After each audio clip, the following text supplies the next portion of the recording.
धन्यवाद। सर्वशक्तिमान परमेश्वर का धन्यवाद करते हैं कि हमारे परमेश्वर ने आज सुबह के समय अपने चरणों में हम सबको आने के लिए सौभाग्य दिया, ताकि हम अपने परमेश्वर के जीते वचन को सीख सकें। हमारा परमेश्वर इतना अच्छा और भला है, हमको बार बार मौका देता है ताकि हम उसके सामने आ सकें, उसकी उपस्थिति में आ सकें। लेकिन जिसको परमेश्वर मौका नहीं देता बार बार आने का, तो उसके लिए कितनी एक भयानक बात है। हमारा परमेश्वर हमको अभी भी प्यार करता है करके इस बात का सबूत है कि तभी हम परमेश्वर की हजूरी में आ पा रहे हैं, तभी हम परमेश्वर की आराधना कर पा रहे हैं। तो आइए हम परमेश्वर के वचन में से देखने के लिए जाएंगे। आज के वचन मनन के लिए एक दो विषय हैं जिसको हम सीखने के लिए जाएंगे। आइए हम प्रभु के वचन में से एक वचन पढ़ेंगे। सबसे पहले प्रकाशित वाक्य की किताब, उसका 2 अध्याय, उसका 5 वचन। प्रकाशित वाक्य, रेवलेशन चैप्टर 2 वर्स 5। प्रकाशित वाक्य उसका 2 अध्याय और उसका 5 वचन हम प्रभु के वचन में से पढ़ेंगे। जी, आप में से कोई भी इस वचन को पढ़ सकता है। इसलिए स्मरण कर कि तू कहाँ से गिरा। जी, आगे पढ़ें। और मन फिरा और पहले के समान काम कर। यदि तू मन ना फिराएगा तो मैं तेरे पास आकर तेरी दीवट को उसके स्थान से हटा दूंगा। आमीन। इधर प्रभु के वचन में क्या लिखा हुआ, आप ध्यान से अगर पढ़ते हैं तो प्रभु यीशु मसीह इधर कलीसियाओं को संदेश दे रहे हैं। प्रभु अन्य जातियों से बात नहीं कर रहे, कलीसिया को बता रहे हैं। कौन सी कलीसिया? अगर हम पढ़ते हैं प्रभु के वचन में, सिर्फ इफिसुस की कलीसिया है। इफिसुस की कलीसिया में प्रभु क्या संदेश दे रहे हैं कि मैं इस वचन को मैं दोबारा मैं पढ़ता हूँ। इसलिए स्मरण कर, पहले प्रभु इनकी अच्छी बातों को बताते हैं। कुछ अच्छी बातें भी इनमें हैं। अगर हम पढ़ते हैं तो, अगर हम शुरू से पढ़ते हैं तो एक वचन से 2:1 से पढ़ें।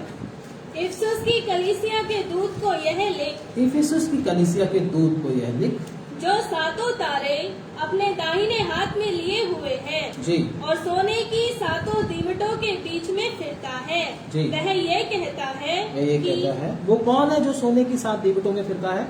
प्रभु यीशु मसीह। हाँ जी, आगे। मैं तेरे काम और तेरे परिश्रम और तेरे धीरज को जानता हूँ। मैं तेरे काम और तेरे परिश्रम और तेरे धीरज को जानता हूँ। क्योंकि इस कलीसिया में कुछ अच्छी बातें हैं, काम भी करते हैं प्रभु के लिए, कुछ बातों में धीरज भी करते हैं। और क्या तीसरा क्या लिखा हुआ है? मैं तेरे काम, तेरे परिश्रम, तेरी मेहनत को भी प्रभु मेहनत भी अच्छी करते हैं और धीरज भी करते हैं। लेकिन प्रभु क्या कहता है आगे? और यह भी कि तू बुरे लोगों को देख नहीं सकता। यह भी कि तू बुरे लोगों को देख भी नहीं सकता। हाँ।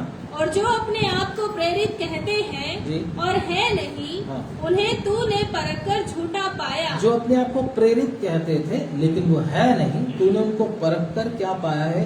झूठा पाया। वो झूठे निकले हैं। आगे।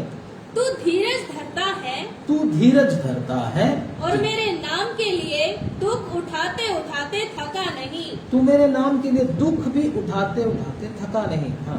पर मुझे तेरे विरोध में ये कहना है। पर मुझे तेरे विरोध में कहना है। परमेश्वर अगर हमारी प्रशंसा करता है तो हमारे विरोध में भी जो बातें सही नहीं है उसको भी परमेश्वर बोलता है। क्या? कि तूने अपना पहला सा प्रेम छोड़ दिया है। तूने पहला सा प्रेम छोड़ दिया है। इसलिए स्मरण कर कि तू कहाँ से गिरा। कि तू कहाँ से गिरा। पहले जैसे तेरी आराधना थी, पहले वचन के प्रति मन में जो खींच थी, वचन के प्रति जो उत्साह था, सीखने की भूख थी, वो भूख अब तुझ में नहीं है। तो क्या कहता है आगे परमेश्वर? और मन फिरा। हाँ, प्रभु का वचन क्या कहता है? तू स्मरण कर कि कहाँ से गिरा है। तू याद कर गिरा किधर से है। आगे।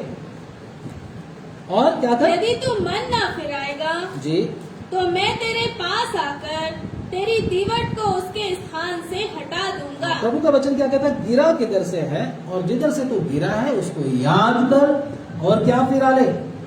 मन फिरा ले। अगर तू मन नहीं फिराएगा तो मैं तेरे दीवट को क्या कर दूंगा? उधर से हटा दूंगा।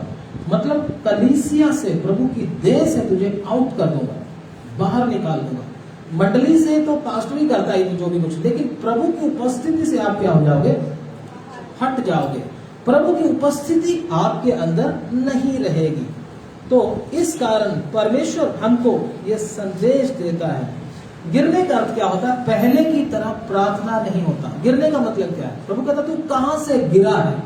पहले की तरह वचन सीखने का मन नहीं होता, पहले की तरह प्रार्थना करने का मन नहीं होता, पहले की तरह वचन के अनुसार चलने का मन नहीं होता, संगति में आने का मन नहीं होता, साथ जुड़ने का मन नहीं होता। इसको क्या बोलते हैं? ये गिर चुका है। पहले की तरह उसका स्वभाव नहीं होता। स्वभाव ही क्या हो जाता है? बदल जाता है, चिड़चिड़ा हो जाता है, क्रोधित हो जाता है, बहुत मतलब अजीब तरह का अन्य जातियों वाला नेचर इंसान का हो जाता है। तो प्रभु का वचन क्या कहता है? तू गिरा है। तू किधर से गिरा है? किसको गिराया था पहले प्रभु ने? लूसीफर गिर गया था ना। क्यों गिरा था? हम गिरते क्यों हैं? घमंड की वजह से। हाँ मैं विश्वासी हूं, हाँ मैं पास्टर हूं, हाँ मैं प्रार्थना करता हूं, हाँ मुझे वचन मालूम है, हाँ वचन सुनता हूं, हाँ मैं सब कुछ करता हूं। तो घमंड आ जाता है। घमंड की वजह से इंसान क्या करता है? गिर जाता है। जरूर नहीं कोई व्यभिचार से गिरता, बहुत लोग व्यभिचार से भी गिरते, लेकिन कईयों के अंदर अपने अंदर घमंड आ जाता है। हाँ मुझे पता है सब कुछ, हाँ हमें मालूम है। तो इस वजह से भी बहुत सारे विश्वासी, बहुत सारे सेवक क्या हो जाते हैं? गिर जाते हैं। तो प्रभु का वचन कहता है तू कहां से गिरा है? तू क्या फिरा? शुक्र है प्रभु आपको मन फिराने का मौका दे रहा है, लेकिन लूसीफर को तो मौका भी। कितनी खतरनाक बात है अगर आपको भी मन फिराने का मौका ना दिया जाए। प्रभु जी सीधा बोल दो तू अब नरक में ही जाएगा, तो अब जितना मर्जी कोशिश कर तो अब नरक में ही जाएगा। कितने दुख की बात है और कितनी भयानक बात है। लेकिन यह मत समझना कि परमेश्वर हमें बार बार मौके देता जाएगा। प्रभु हमको मौका देता है तो बड़ी मुश्किल होती है, उसको सहना पड़ता है इस बात के लिए, मौका देने के लिए, क्योंकि उसको हमारे पाप करने के कारण, हमारे परमेश्वर के वचन के खिलाफ काम करने के कारण कितनी पीड़ा सहनी पड़ती है। ये कौन बता सकता है? सिर्फ प्रभु यीशु मसीह बता सकता है। हमने तो मुंह से निकाल दिया, लेकिन दुख किसको सहना पड़ता है? प्रभु को सहना पड़ता है। हम तो बोल देते हैं, बड़ा मजा आता है हमको। कईयों को तो गुस्सा करने में मजा आता है। गुस्सा करने में भी क्या है? एक सरूर है, मजा अच्छा लगता है गुस्सा करना। कब अच्छा लगता है? जब एक इंसान क्या हो जाता है? गिर जाता है। क्रोध करने में मजा आता है। क्यों? जब एक इंसान गिर जाता है। उसके वो किसके अंडर में आ जाता है? शैतान की आत्माओं के अंडर में इंसान के आ जाता है। फिर उसको वही अच्छा, उसमें आनंद आता है। कईयों को आराधना करने में आनंद आता है, कईयों को गुस्सा करने में आनंद आता है, कईयों को फालतू बोलने में आनंद आता है, कईयों को किसी का विरोध करते रहने में आनंद आता है, कईयों को गलतियां निकालते रहने में आनंद आता है। तरह तरह की बातें हैं। तो प्रभु का वचन क्या कहता है? तू देख तू कहां से गिरा है। 2:5 दोबारा पढ़ ले। इसलिए स्मरण कर कि तू कहां से गिरा है, हाँ। और मन फिरा और पहले के समान काम कर। पहले के समान क्या कर? काम कर। प्रभु कहता पहले की तरह काम कर। आगे बढ़ दीजिए। यदि तू मन न फिराएगा तो मैं तेरे पास आकर तेरी दीवट को उसके स्थान पर से हटा दूंगा। हाँ, तेरे दीवट को तेरे स्थान से क्या कर दूंगा? हटा दूंगा। इसका मतलब क्या है? अगर प्रभु के वचन में देखते हैं तो दीवट क्या होता है? दीवट जलता है, उससे क्या होती है? रोशनी आती है। रोशनी हमारे चाल चलन को बताती है। अगर हमारे जीवन के द्वारा दूसरों को आशीष नहीं मिल रही, हमारा जीवन दूसरों की उन्नति के लिए नहीं हो रहा, तो प्रभु क्या कहता है? मैं तेरे दीवट को क्या कर दूंगा? हटा दूंगा। दीवट को हटा दिया तो फिर दोबारा वो आने वाला नहीं है। मैं आपको बोल दूं, दीवट हट गया एक बार, फिर आप कितना भी रो, कितनी भी प्रार्थना करो, फिर कोई सुनेगा नहीं आपकी। इसलिए मुझे और आपको क्या करना है? अच्छी तरह से जांचना है, इससे पहले कि परमेश्वर यीशु मसीह मेरे दीवट को उधर से हटा दे। दीवट हटाने की निशानी क्या होती है? मेरा चाल चलन दूसरों के लिए क्या नहीं होता? उन्नति का कारण नहीं होता। दूसरों को परेशान करने वाले बन जाते हैं, दूसरों को दिमाग खराब करने वाले हम बन जाते हैं, ऐसे बन जाते हैं। इधर से क्या मालूम होता है? दीवट क्या हो गया? हट गया। दीवट हट गया। दूसरों को पाप में डालने वाले बन जाते हैं। दूसरों को पाप से छुड़ाने वाले नहीं, दूसरों को भी पाप में डालने वाले हम बन जाते हैं। क्या नहीं, क्या नहीं, दूसरों को भी पाप में डालने वाले हम बन जाते हैं। इधर से मालूम क्या हो जाता है, हमारा दीवट क्या हो गया, हट चुका है। हाँ, तो अगर 2 का कितना पड़ा था अभी? 5 और 6 और 7 तक पढ़ गए। इसलिए स्मरण कर कि तू कहाँ से गिरा है जी। और मन फिरा और पहले के समान काम कर। हाँ। यदि तू मन ना फिराएगा तो मैं तेरे पास आकर तेरी दीवट को उसके स्थान से हटा दूंगा। जी। पर हाँ, तुझ में ये बात तो है कि तू निकुलियों के कामों। बस तो क्या बोला प्रभु ने? प्रभु बोलता दीवट को क्या कर दूंगा। सबसे मुख्य विषय हमारा क्या है? दीवट को हटा दूंगा। दीवट को हटा देना कोई नॉर्मल बात नहीं है, बहुत बड़ी बात है। दीवट अगर हट गया तो फिर वचन सुनने को क्या नहीं करेगा, मन नहीं करेगा, बोझ लगेगा वचन सुनने। बड़ी मुश्किल से आप बैठोगे, बड़ी मुश्किल से वचन पढ़ोगे, आप बड़ी मुश्किल से सुनोगे, बोलोगे कब खत्म होगा, कब खत्म होगा। क्या मालूम हो जाता है? इधर से दीवट क्या हो चुका है, हट चुका है। सेवक का कैसे मालूम होगा? वो क्या प्रचार करने लगेगा? वो आशीष के लिए प्रचार करने लगेगा। बस आशीष मिल जाएगी, बरकत मिल जाएगी, तुमको दुनिया का सब कुछ मिल जाएगा, ऐसा प्रचार करना शुरू करेगा। पाप के विषय में और परमेश्वर के न्याय के विषय में वो प्रचार करेगा नहीं, ये निशानी है। वो नहीं बताएगा, पाप के विषय में प्रचार नहीं करेगा, परमेश्वर के आने वाले न्याय के विषय में प्रचार नहीं करेगा। मालूम हो जाता है इसका दीवट क्या हो गया, हट चुका है। विश्वासी का कैसे मालूम होता है दीवट हट गया? उसको प्रार्थना में ही नींद आएगी, और कहीं नींद नहीं आएगी। खाना खाते समय नींद नहीं आएगी, मोबाइल देखते समय नींद नहीं आएगी, बातें करते समय नींद नहीं आएगी। प्रार्थना में बैठेगा तो नींद की झपकियां लगनी क्या हो जाएगी। थका हुआ है तो अलग बात है, लेकिन अगर ऐसे ही नींद आ रही है तो इसका मतलब क्या? दीवट क्या हो चुका है, हट चुका है। प्रभु ने दिया था समय, लेकिन तूने ध्यान दिया नहीं। इस बात को याद रखना। अगर ये चला गया, हमारे अंदर से पवित्रता आई, शुद्धता आई, और परमेश्वर के प्रति प्रार्थना करने को मन और परमेश्वर के लिए तैयार होने को मन नहीं रहेगा, फिर वो क्या कर? दूसरी बात क्या है? वो अपने ही चिंता करेगा, दूसरों की चिंता करने को उसको मन नहीं होगा, अपना ही होगा। मेरा भला हो जाए, मेरी बात सब माने, मैं ही हूं, मैं ही मैं। किसी का भला नहीं सोचेगा, अपना ही भला सोचेगा। दीवट हटने का फायदा क्या है? दीवट हटने का निशानी क्या है? यही, ध्यान से सुनिएगा। दीवट हटने का निशानी दोबारा फिर बताता हूं, अपने ही बारे में उसको चिंता होगी, अपना ही भला सोचेगा, बोलेगा मेरा ही भला हो जाए, मेरे ही बात सब माने, और मतलब क्या, मैं ही सब कुछ हूं, मैं ही बॉस हूं, आई एम बॉस, मेरी सब बात माने। तो इधर से क्या हो जाता है? मालूम हो जाता है कि आपका दीवट इधर से हट गया, जहां पे था उधर से हट चुका है। नहीं तो आपका दीवट उधर से क्या चुका है? हट चुका है। तो परमेश्वर का आत्मा हमको क्या करता है? जागृत करता है। मुझे और आपको क्या करना है? इससे पहले कि हमारा दीवट जिधर है उधर से हट जाए, हमको क्या करना? परमेश्वर के सामने मन फिराना। प्रभु का वचन क्या कहता है? तू स्मरण कर, तू कहां से क्या है? गिरा है। याद कर किधर से गिरा है। अगर दीवट हट गया तो फिर बाद में रोने का कोई फायदा नहीं होगा। प्रभु के वचन में लिखा, इसहाक ने भी क्या किया था? बाद में दाल के बदले, है ना, एक टाइम की दाल के बदले क्या कर दिया था? पहलौठे होने के हक को क्या कर दिया था? बेच दिया था। लेकिन बाद में प्रभु का वचन क्या था? उसने कितनी प्रार्थनाएं, कितनी विनतियां की, लेकिन परमेश्वर ने उसकी आवाज को, प्रार्थना को सुना तक नहीं। इसलिए मुझे और आपको भी क्या करना है? ये वचन पढ़ लीजिए, इब्रानियों उसका 12 अध्याय उसका 16 वचन, हिब्रू चैप्टर 11 वर्स 16, इब्रानियों 12 का 16, जल्दी से पढ़िए। ऐसा न हो कि जी कोई जन व्यभिचारी जी या एसाव के समान अधर्मी हो, जी, जिसने एक बार के भोजन के बदले हाँ। अपने पहलौठे होने के पद को बेच डाला।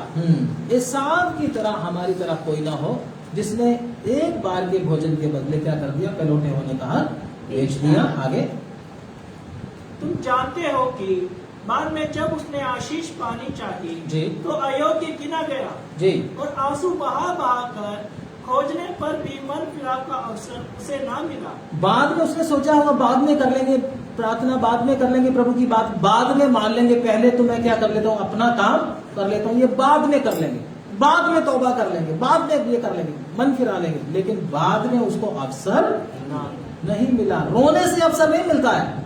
रोने से प्रभु हमको माफ नहीं कर देता है। अगर रोने से माफ करता तो नरक की आग में कितने लोग उधर रो रहे हैं, कितने लोग उधर जल रहे हैं, प्रभु माफ कर रहे हैं उनको?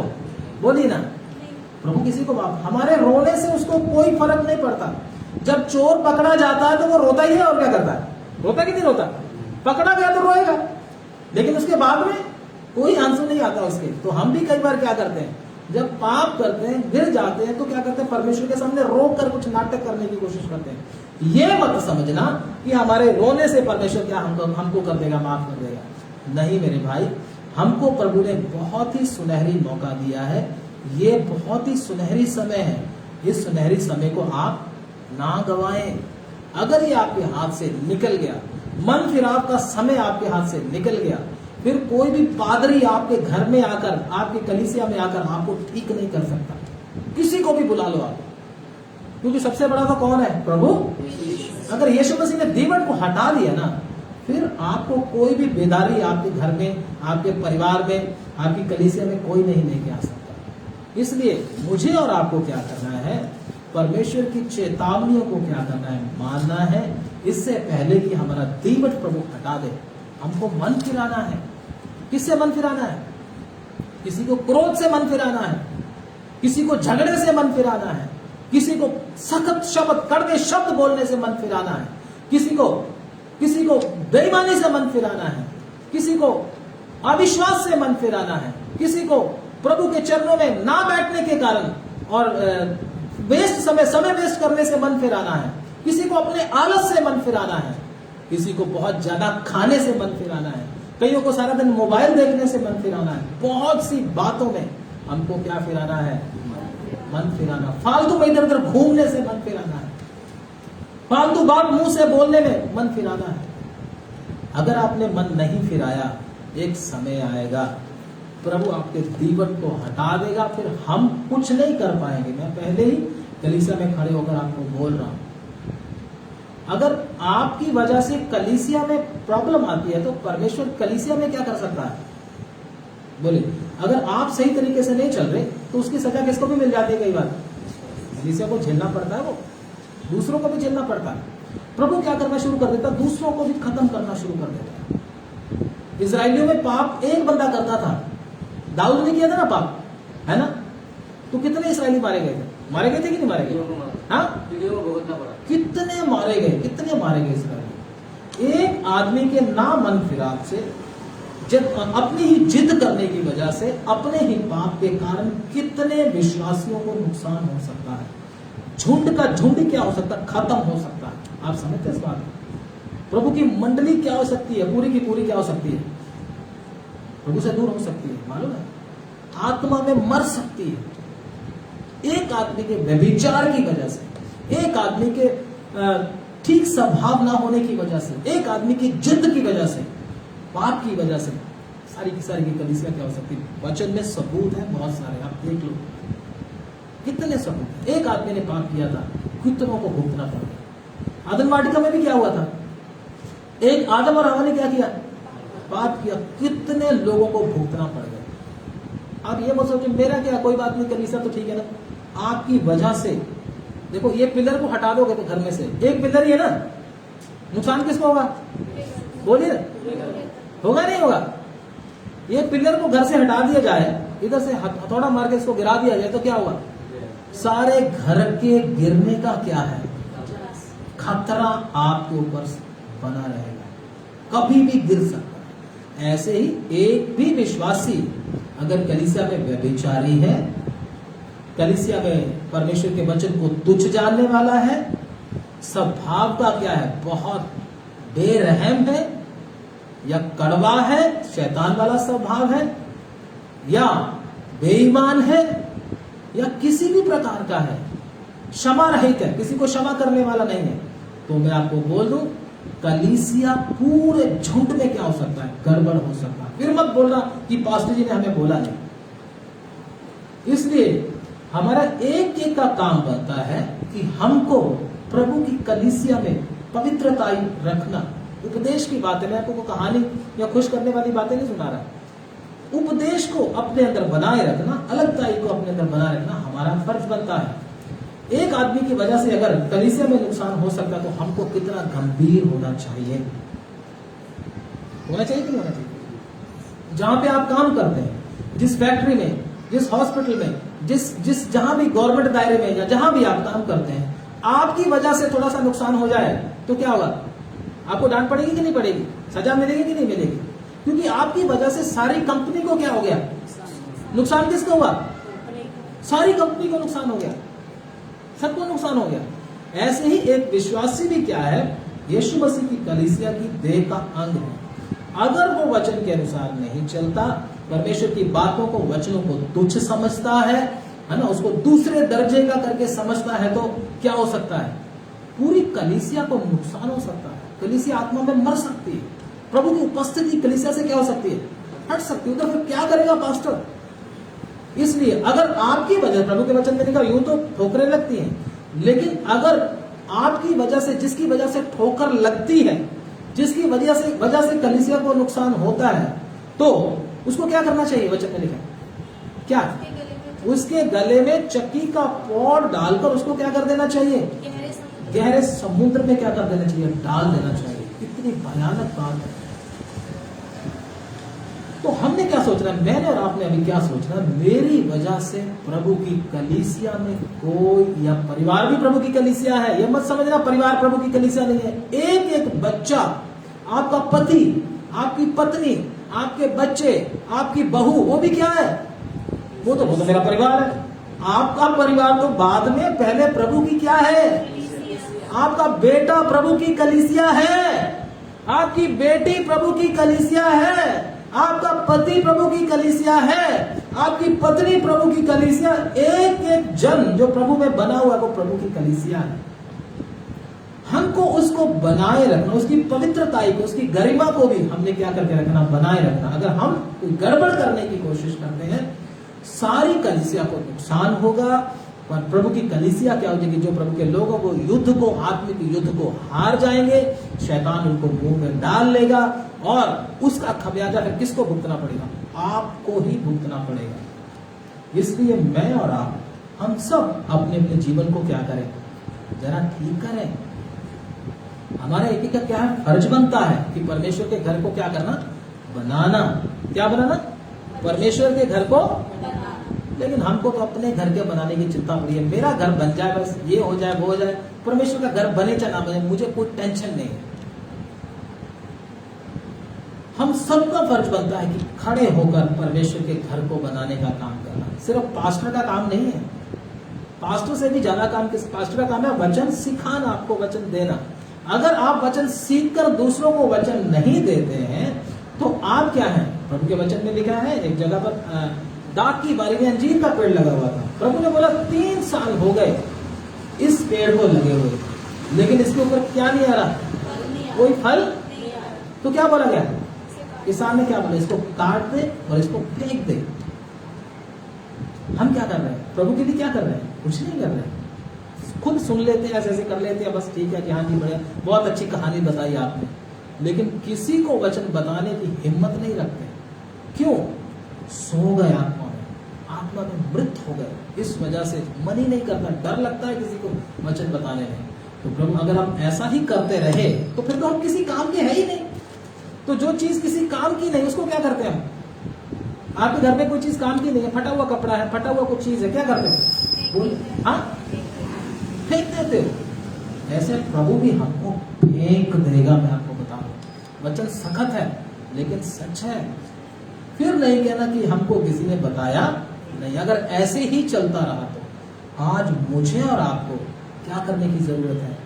प्रभु में बनने की जरूरत है, अपने आप को ठीक करने की जरूरत है, मन फिराने की जरूरत है, प्रभु के चरणों में नम्र और दीन होने की जरूरत है, अपनी बुरी आदतों से मन फिराने की जरूरत है, प्रभु के सामने आने की जरूरत है। अगर हमने ऐसा नहीं किया तो बहुत बड़ा घाटा आपको होगा। अगर तुमने एक बार दीवट हटा दिया फिर वो दोबारा आपको मौका नहीं देगा। दीवट हटाने का मतलब गया बस। अब वो किस वचन से मैच करता है? जो हमने अभी इब्रानियों में पढ़ा था, पढ़ो उसको दोबारा। इब्रानियों 12 अध्याय, उसका कितना पढ़ा था?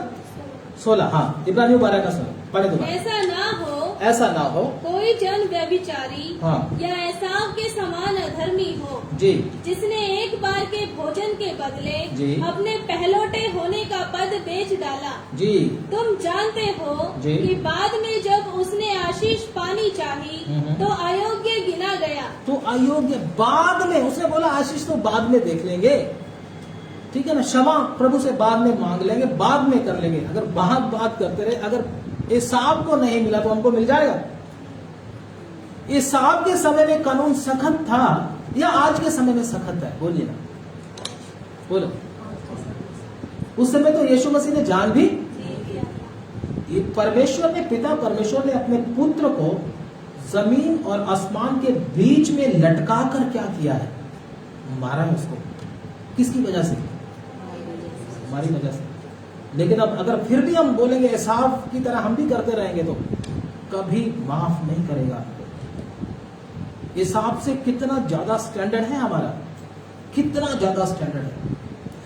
आप एसाव की तरह, मूसा की तरह, एलिया या दाऊद की तरह अपने आप को मत समझना। कई लोग दाऊद के साथ अपने आप को मिलाते हैं, अब्राहम के साथ। अब्राहम ने तो गलतियां की थी, कोई बात नहीं, मैं भी ऐसे ही चलता रहूंगा, चल जाएगा काम। मेरे भाई, हमारे ऊपर क्या लटक रहा है? कुल्हाड़ा लटक रहा है। वचन के अनुसार बोल रहा हूं या गलत बोल रहा हूं? बोलिए। वचन के अनुसार बोल रहा हूं। वचन में लिखा कुल्हाड़ा पेड़ की जड़ के ऊपर रखा हुआ है। जो पेड़ अच्छा फल लेकर नहीं आता वो काट दिया जाता है। और किधर काट कर किधर फेंकते हैं? आग में। ये हमारे लिए चेतावनी है। ये मत बोलना पास्टर सोहेल बोलकर चला गया, नहीं। प्रभु की उपस्थिति में, प्रभु मजबूर करने के कारण ये वचन मैंने दिया है। मेरे पास वचन और भी प्रभु ने बहुत सारा दिया है, तो वो भी बता सकते थे, लेकिन प्रभु ने मजबूर किया यही बताना है। इसीलिए मैं आपके सामने खड़ा हूं बताने के लिए, क्योंकि प्रभु की कलीसिया को क्या करना है? साफ करना है। उसमें कोने कोने से गंदगी को क्या करना है? हटाना है। क्योंकि कौन देखता है आकर? हम बोलते हैं कौन देखता है, चलने दो, कोई बात नहीं, कोने में पड़ी ना गंदगी, चलने दो, कोई दिक्कत नहीं। लेकिन देखता कौन है? जिसकी आंखें आग की ज्वाला है। उसके सामने कोई चीज छुप सकती है? हमारे कोने कोने की गंदगी को क्या करता है वो? जब बहनें झाड़ू लगाती है तो कैसे लगाती है? लगाते ये वो तुम ऊपर ऊपर से मार देते झाड़ू। कोने कोने से गंदगी को क्या करते हो? लेकिन इधर कौन देखता है? वो क्यों निकालते कोने कोने से गंदगी? ताकि कोई आए और ये ना बोले कि इनके घर में कितनी गंदगी पड़ी हुई है। तो इधर कोई नहीं आता, बोले ना, इधर कोई नहीं आता। इधर तो कोई देखने वाला है, चलता है, कोई बात नहीं। इधर वो देखता जिसकी आंखें क्या हैं? आग की ज्वाला है। समझ रहे ना बात को? वो देखता है और उससे कोई चीज छुप नहीं सकती। और मुझे और आपको कितना क्लीन करने की, कितना साफ रखने की क्या है? जरूरत है। इसलिए प्रभु कहता तू मन फिरा, तू कहां से गिरा याद कर, मन फिरा ले अभी भी, नहीं तो क्या कर दूंगा? तेरे दीवट को हटा दूंगा मैं। फिर मत कहना। तो आगे पढ़ ले वही वचन को, उधर ही आ जाए प्रकाशित वाक्य में।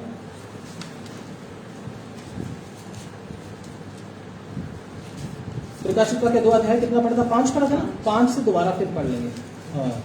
इसलिए स्मरण कर, इसलिए याद कर कि तू कहां से गिरा है। तू याद कर कहां से गिरा है, और मन फिरा, और मन फिरा, और अब पहले से काम कर। हाँ। यदि तू मन ना फिराएगा तो मैं तेरे पास आकर तेरी दीवट को उसके स्थान से हटा दूंगा जी। पर हाँ, तुझ में ये बात तो है कि तू निकुलियों के कामों से घृणा करता है। आप साथ पढ़ दें। जिसके कान हो वह सुन ले। जिसके कान हो वो सुन ले। परमेश्वर किसको बोल रहा है? कलीसिया को। कौन सी कलीसिया को? इस कलीसिया। ये मत बोलना ये तो इफिसुस की कलीसिया को बोला था, इस कलीसिया को बोल। क्या बोल रहा है? जिसके कान हो वह सुन ले। वो क्या कर ले? सुन ले। हाँ। कि आत्मा कलीसियाओं से क्या कहता है। जब परमेश्वर ये बोलता है जिसको कान हो वो सुन ले, इसका मतलब क्या है? कुल्हाड़ा आने वाला है। हम भी बोलते हैं ना, अगर तेरे कान है ना तो ध्यान से एक बात सुन ले, आगे क्या करने वाला हूं मैं, एक्शन लेने वाला हूं। माता भी बच्चे को बोल देती ना, कई बार माँ बोल देती बच्चे को, अगर तूने ऐसा किया तो अब कान खोल के क्या कर ले, सुन ले, है ना। इसका मतलब क्या है, अभी डंडा बस पड़ने ही वाला है। इसलिए मुझे और आपको भी परमेश्वर क्या बोल रहा है, दोबारा फिर पढ़े इसी को, जिसके कान हो वह सुन ले, जिसके कान हो वो सुन ले कि आत्मा कलीसियाओं से क्या कहता कि है। आत्मा कलीसियाओं से क्या कहता है। हाँ, जो जय पाए, जो जय पाए मैं उसे उस जीवन के पेड़ में से जो परमेश्वर के स्वर्ग लोक में है फल खाने को दूंगा। अभी तो ध्यान से सुनिएगा, प्रभु के लोग भी, पतरस के अंदर कौन सा आत्मा था, पवित्र आत्मा।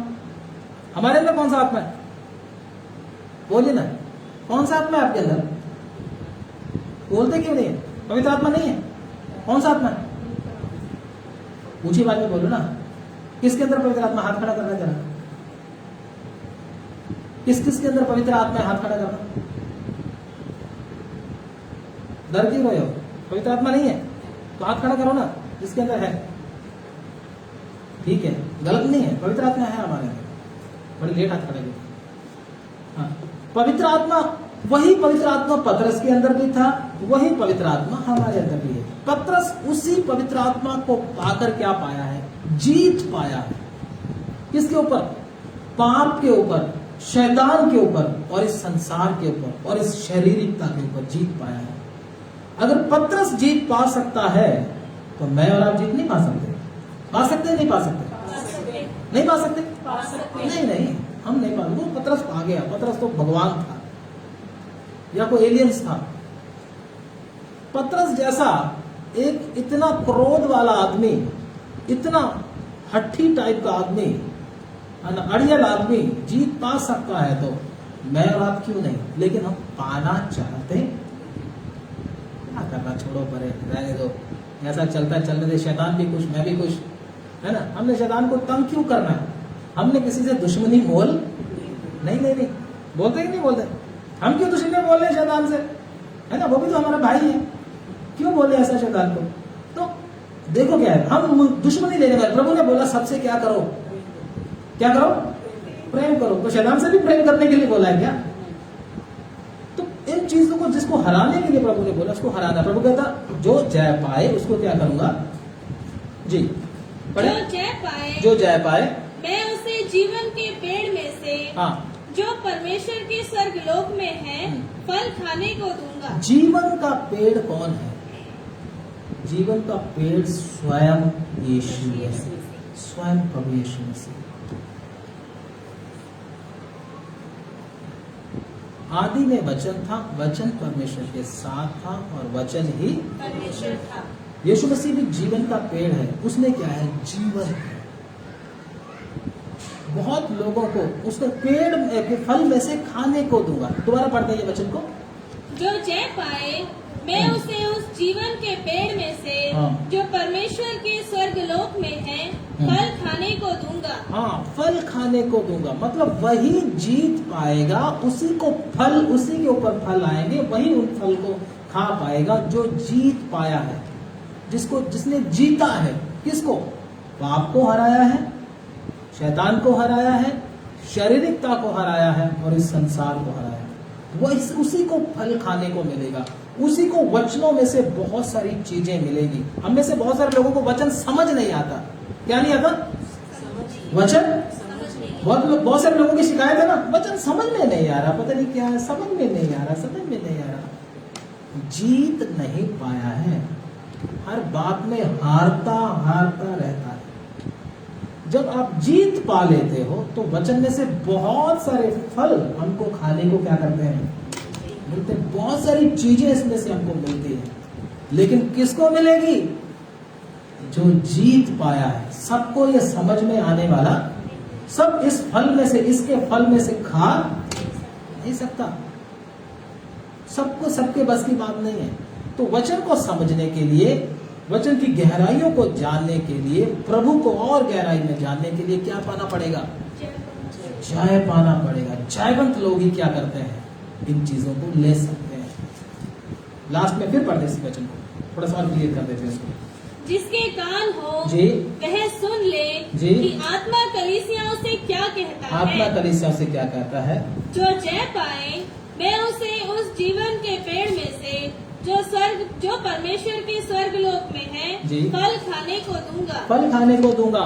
जो जय नहीं पाया उसको जीवन के वृक्ष के फल में से कुछ भी नहीं मिलेगा, कुछ भी नहीं मिलेगा। उसमें जीवन भी नहीं होगा और उसको उस वृक्ष में से कुछ भी, इसमें से कुछ नहीं मिलेगा आपको। इसमें क्या है? जीवन है। परमेश्वर के वचन में क्या है? प्रभु यीशु मसीह में क्या है? तो अगर उसको जीवन नहीं मिलेगा और इसमें से कितना भी मत्था मारता रहे, इसमें से कुछ नहीं प्राप्त कर पाएगा। इसलिए अगर आपको वचन की गहराइयों को समझना है, परमेश्वर से बात करना है, तो आपको एक काम करना होगा। क्या करना पड़ेगा? जय पाना है। इससे पहले कि प्रभु हमारे दीवट को क्या कर दे, हमारे उसके बीच में से क्या कर दे, हटा दे, जल्दी से क्या फिरा ले, मन फिरा ले। समय बीतता चला जा रहा है, मैं आपको बोलूं, समय हाथ से निकलता चला जा रहा है। बाद में रोने धोने का कोई फायदा नहीं होगा। इसलिए आइए, जिस काम के लिए प्रभु ने हमको भेजा है वो काम करने के लिए मैं और आप तैयार हो जाएं। बाद में रोकर चेहरा ना दिखाएं, उसका कोई फायदा नहीं। प्रभु के पीछे सच्चे मन से लग जाएं, अपनी कमी घटियों को परमेश्वर के सामने रखें। प्रभु ये चीजें हैं, ये मेरे अंदर बातें हैं जो मेरे ऊपर प्रभुता करती हैं। प्रभु मुझे इसके ऊपर प्रभुता करना चाहिए था, लेकिन ये चीजें किसके ऊपर प्रभुता कर रही हैं? मेरे ऊपर। मुझको इन्होंने दबा कर रखा हुआ। प्रभु मुझको आज आजाद करें। प्रार्थना करें। हालेलुया, धन्यवाद। Hallelujah, hallelujah. अपने अपने लिए सब प्रार्थना करेंगे। प्रभु को बोले, प्रभु हालेलुया, प्रभु मैं पिछले समय में पीछे हट गया, तेरी बातों को मैंने नहीं माना। Hallelujah, hallelujah, hallelujah. धन्यवाद प्रभु, मैं अपने मन को फिराता हूँ तेरे सामने। हालेलुया, मेरे दीवट को हटाना नहीं प्रभु। सच्चे मन से प्रार्थना करिए, सब अपने अपने लिए प्रार्थना करिए। अगर आज आपने समय खो दिया तो हो सकता है बाद में आपको समय ना मिले। इसलिए पुराने जीवन को छोड़ दें, पुरानी सब आदतों को छोड़ दें। Hallelujah, hallelujah. अगर आपने देरी कर दी, बहुत देर हो जाएगी। प्रभु का वचन कहता है, जिसके कान है वो सुन ले कि आत्मा कलीसियाओं से क्या कहता है। प्रभु जी, हमें से एक मन फिराने के लिए आप मदद करें। प्रभु, हमें से बहुत सारे लोगों के अंदर घटियां हैं, कमियां हैं, बहुत सी बातों में हम गिर जाते हैं, बहुत सी बातों में हम फिसल जाते हैं। प्रभु, हमको क्षमा करें, हमको क्षमा करें। हमें से एक की बुद्धि को खोल दे। न्याय गिरने से पहले पहले नम्र स्वभाव दे, इससे पहले कि न्याय की तलवार गिर जाए, न्याय की तलवार गिर जाए,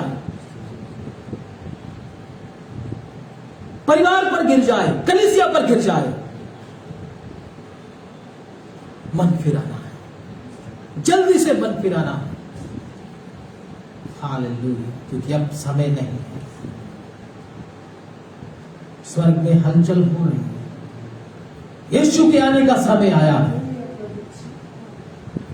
यीशु मसीह की कलीसिया का उठाए जाने का समय आया है। अगर अभी भी आप नहीं सुधरे तो समय हाथ से निकल जाएगा। Hallelujah, hallelujah. मन फिराए, लौट आए और जल्दी करें। न्याय आने से पहले पहले परमेश्वर के दासों ने, परमेश्वर के दूतों ने सदोम और अमोरा को जल्दी से जल्दी लूत के परिवार को निकलने के लिए बोला था। जल्दी करो, लेकिन वो फिर भी लापरवाही करते रहे। लूत का परिवार किस तरह से नाश हो गया। प्रभु यीशु मसीह भी बोलते हैं लूत की पत्नी की ओर देखो, क्योंकि वो जल्दी नहीं कर रही थी, लापरवाही कर रही थी। परमेश्वर के दूतों की आवाज को भी सुनकर वो लापरवाही कर रही थी। कुछ नहीं होता, कुछ नहीं होने वाला। प्रभु का वचन कहता है नमक का खंभा बन गई, नरक की आग में चली गई। बहुत सारे लोगों के लिए उसका जीवन एक चेतावनी का जीवन बन गया कि हमारा जीवन भी दूसरों के लिए चेतावनी का जीवन ना बन जाए, हमारे साथ भी वो घटनाएं ना हो जाए जो लूत के परिवार के साथ हुई थी। लोग हमें देखकर हमारा उदाहरण ना दे, देखो वो कैसे बर्बाद हो गए। इससे पहले आकर मन फिरा लें, पुरानी सब बातों को छोड़ दें, पुरानी सब बातों को छोड़ दें। प्रभु कहता जो जय पाएगा उसको मैं जीवन के वृक्ष में से खाने को दूंगा। अगर जय नहीं पाया तो आप में जीवन नहीं होगा, आपको परमेश्वर के वचन में से कुछ नहीं मिलने वाला। इसलिए घमंड को छोड़े, दीन और नम्र हो जाए, इससे पहले कि कुल्हाड़ा हमारे ऊपर आके चलना शुरू हो जाए। दीन और नम्र हो जाए। प्रार्थना करें। स्वर्गीय पिता धन्यवाद देते हैं पिता, आज सुबह के समय आपने चेतावनी भरा वचन हमको दिया है। हम में से प्रत्येक को पिता परमेश्वर मन फिरा के पहले के समान काम करने के लिए, जब शुरू में उद्धार पाया था, कैसा उत्साह था, कैसी आराधना थी, कैसी प्रार्थना थी, कैसा वचन सीखने का मन था, कैसा गवाही देने को भाग कर जाने का मन था। लेकिन वो आज किधर है? तू कहां से गिरा है? जरा याद कर, मन फिरा। कैसी आराधना होती थी, अन्य भाषाओं में आंसू बहाकर आराधना होती थी। आज तू क्यों सूखा है? आज तू क्यों सूखा है? किसने तुझे अपने मुंह में डाल लिया? आज तू क्यों सूखी है? किसने तुझे अपने मुंह में, अपने जबड़ों में डाल लिया? मन फिरा, लौटा, प्रभु तेरे हाथों में सौंपते तरीके से एक एक को मन फिरा, सुनने वाले को आप आशीष पाए, जो बाद में सुनेंगे वो भी बरकत पाए, आशीष पाए। मन फिरा, तेरे हाथों में सौंप। जो ऑनलाइन सुन रहे हैं या हमारे साथ बैठकर सुन रहे हैं, सबको आशीष देगा, सबको मन फिरा कर एक मौका देगा। हम पर दया करना, हम पर तरस करना, यीशु मसीह के नाम आमीन। अभी जो लोग ऑनलाइन प्रार्थना करवाना चाहते हैं वो ऑनलाइन प्रार्थना प्रभु के दास मास्टर प्रहलाद जी हैं, उनसे करवा सकते हैं। अभी हम नरेशन की प्रार्थना करेंगे। अब हमारे खुदावंद प्रभु यीशु मसीह का फजल, पिता परमेश्वर का प्रेम, पवित्र आत्मा की समानता और संग इस जन के साथ, तमाम प्रभु के संतों के साथ हमारे खुदावंद यीशु मसीह की दूसरी आमद तक होता रहे। आमीन आमीन। सबको जय मसीह की। God bless you. प्रभु आप सबको बहुत बहुत आशीष दे।